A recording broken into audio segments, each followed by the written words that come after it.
Ang mga dating adik nagbalik loob sa pagiging adik. Yung mga dating takot, ang lalakas na ng loob.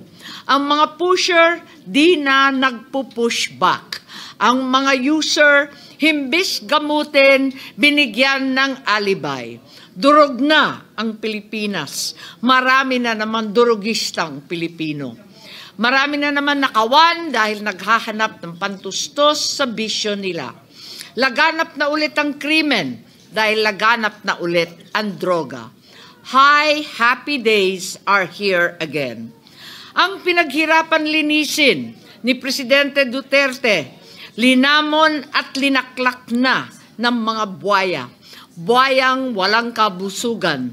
Matapos ni Presidente Duterte dalhin sa hustisya ang mga kriminal, matapos niyang dalhin sa rehab ang mga adik na gustong magbago, ayun, siya naman pala ang dadalhin sa The Hague.